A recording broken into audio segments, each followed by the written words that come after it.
কোন একটা দেশে বাস করি, এ দেশে একজন মানসিক ভারসাম্যহীন লোকও নিরাপত্তা পায় না, তাও বাংলাদেশের সবথেকে নামকরা বিদ্যাপীঠ ঢাকা বিশ্ববিদ্যালয়ের মেধাবী কুলাঙ্গারদের কাছে।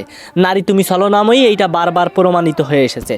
আজও তুমি প্রমাণ করে দিলে। প্রথমে তোমার প্রেমে পাগল হয়ে পথে পথে ঘোরা, তারপর চুরির অপবাদ মাথায় নিয়ে মৃত্যুর কোলে ঢলে পড়া।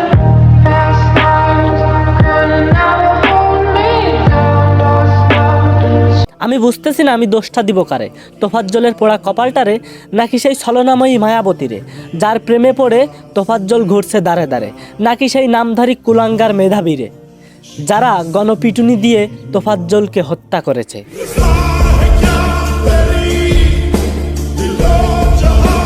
তোফাজ্জল বরগুনার মেধাবী সন্তান। ভালো রেজাল্ট নিয়ে সে পাথরঘাটা কলেজে ভর্তি হয়। এই সময় ভাগ্য তার সাথে নিষ্ঠুরতা করে। স্থানীয় একটা চেয়ারম্যানের মেয়ের সঙ্গে তার প্রেম হয়। এই প্রেম যেনই তার জীবনের কাল হয়ে দাঁড়ায়। কিছুদিন পর এই মেয়েটাকে অন্যত্রে বিয়ে দেওয়া হয়। ইতিমধ্যে তার বাবা মাকে সৃষ্টিকর্তা পৃথিবী থেকে তুলে নেয়। তার অবশিষ্ট একমাত্র অভিভাবক বেঁচে থাকে শুধুমাত্র তার বড় ভাই।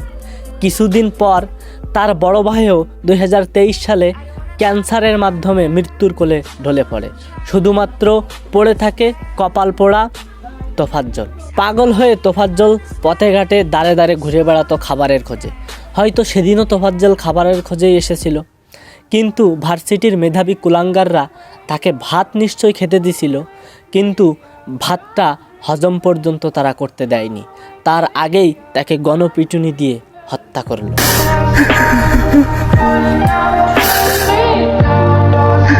কিছুক্ষণের জন্য মেনে নিলাম মানসিক ভারসাম্যহীন তোফাজ্জলই চুরিটা করছিল, কিন্তু ঢাকা বিশ্ববিদ্যালয়ের মেধাবী কুলাঙ্গারদের কাছে চুরির অপরাধের শাস্তি কি গণপিটুনি দিয়ে চোরকে হত্যা করা, আর হত্যা করার পূর্বে তাকে দুমুঠো ভাত খাইয়ে নেওয়া, আর সেই খাওয়া ভাত হজম হওয়ার সময়টুকুও না দেওয়া।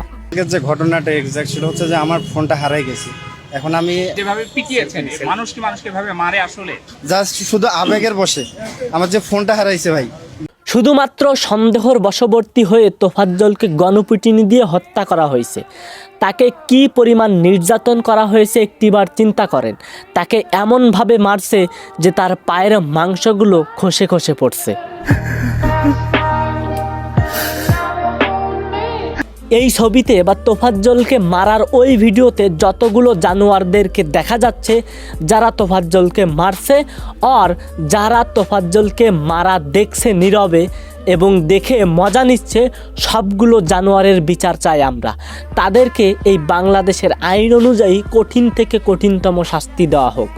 এদেশেও আমরা তাদের বিচার চাই এবং পরকালে সৃষ্টিকর্তা যেন তাদেরকে কঠিন থেকে কঠিনতম শাস্তি দেয়। যেসব আঙ্কেল আন্টিরা নিজেদের সন্তানদেরকে নিয়ে প্রশংসায় পঞ্চমুখ হয়ে যায় যে আমার সন্তান ঢাকা ভার্সিটিতে চান্স পেয়েছে, অমুক ভার্সিটিতে চান্স পেয়েছে, তমুক ভার্সিটিতে চান্স পেয়েছে, তাদেরকে আমি বলতে চাই আপনার সন্তানদেরকে শুধুমাত্র পাঠ্যপুস্তকের জ্ঞানী বানিয়েন না, পারলে একটু মানুষও বানিয়েন।